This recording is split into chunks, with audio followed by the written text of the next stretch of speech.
So I'm Scotty. I have lived in Los Angeles since 2004. Previous to that, I grew up in this really small town in Georgia and went to Georgia Tech.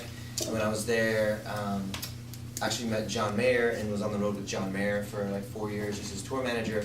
And through that process, started doing some writing and decided about 4 years later that I wanted to move to LA and work in film and TV. So I did that and started a career as an actor and then trying to write.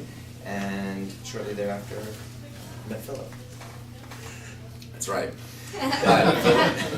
But I grew up in Vienna and I went to culinary school for 5 years thinking I was going to open my own restaurant, and then threw all that away and moved to New York to become an actor. And lived there for about 6 years, did some plays and studied a lot.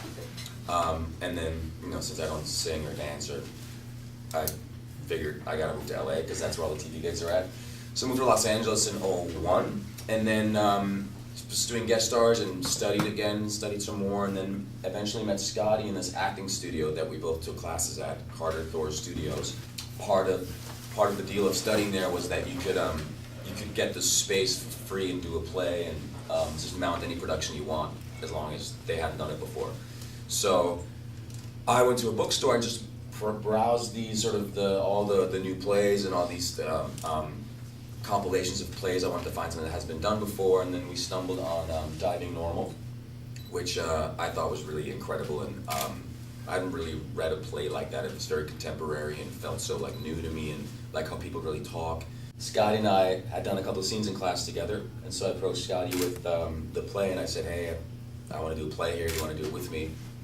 I think he'd be really great for this role. Don't get offended, he's a little off. But check it out, and Scotty really liked it, so. Yeah. So we did our first production in '07. It's kind of like a small workshop production that did really well, and we just had a great time doing it. And then sort of went our separate way. We did a couple more plays together at that same space, and then did some TV and stuff, and we kept coming back to Diving Normal. We kept, that story stuck with us, and we decided to do another run of the play in Hollywood, a bigger production, rented this theater, and had a really successful sold-out run.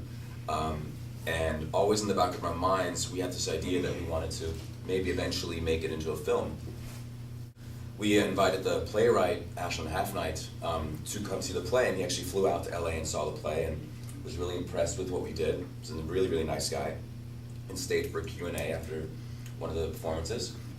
We went out that night and had dinner, and just kind of asked him, and he gave us we optioned the play and agreed to make the film, which was really, really exciting. And that's how this started, the film Diving Normal. You brought up Kristjan, that's your director. Kristjan, right? Yeah. Kristjan Thor.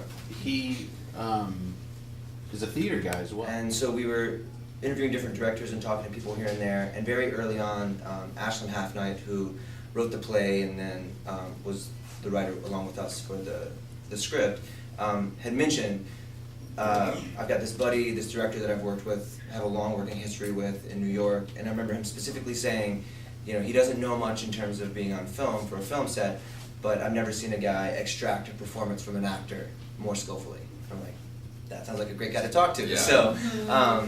So we got on the phone with Kristjan, and he is just he's the best, sweetest, most lovely man, and he spoke to us about his take on the script after having read it one time, and I think that we got off that call, and the word that we kept using was he's the most visionary guy that we've spoken with. One thing he was talking about was how it's a love triangle, and love is such a big theme in the film that he wanted to push that forward, like the love between the friendship with Fulton and Gordon, the love between Dana and the two characters, and that's just the type of guy, that's the type of energy that he emanates. What was the major difference from taking it from the stage production to the screen? The character of Dana, when we start the film, she's in recovery from addiction, drugs and alcohol, that sort of thing. In the play, she's using the entire way through. So we, through the different drafts of adapting it with Ashlin, decided to make the choice that to put her character in recovery at the beginning, because that not only, I think we all root for her a little more as a person who's trying to get herself back together, but then also it provides a bit of contention with her meeting Fulton and then falling in love, because she's got the sponsor who's saying that you shouldn't do that, you shouldn't do that, but at the same time they're on this really fast track to love, so that created that tension as well. What about getting to work with water? Because I'm guessing you guys didn't have a pool on the play. I mean, so Was a long intermission. was that a different element that you especially got to tackle that character even a little bit more in depthly because of it?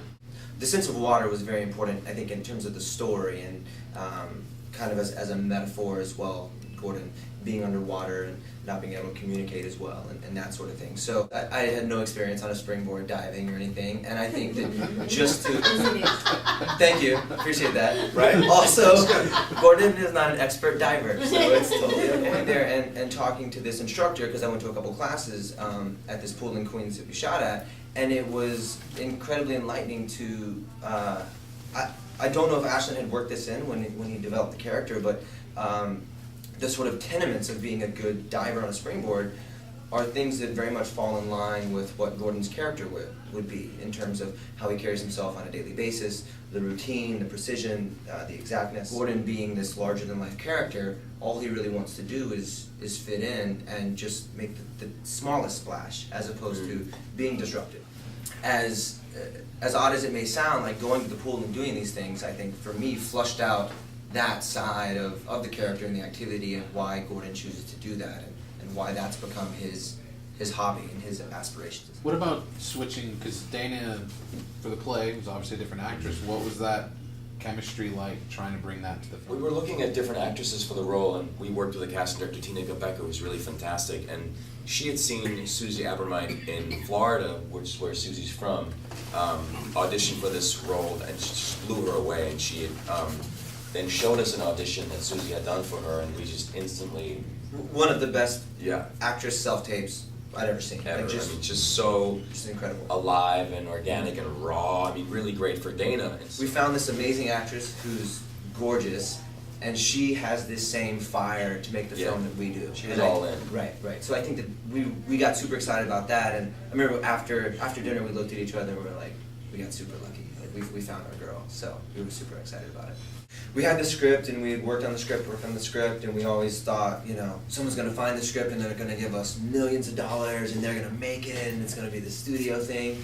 And oddly enough, that wasn't happening, which is totally weird. And we saw this Ed Burns interview promoting Newlyweds, and he talked about, I shot this film in New York for $10,000, and I hired all my friends to do it, and we wore our own clothes and did our own makeup, and we did the ADR on our iPhones, on a laptop, and in my mind I'm like, man, we can raise $10,000, that's awesome. So that was the first thing that laid the seed of let's just do this film ourselves. We started thinking about what kind of stories do we want to tell, and Diving Normal just kept coming back to us, and it was this amazing process that we saw it from beginning to end.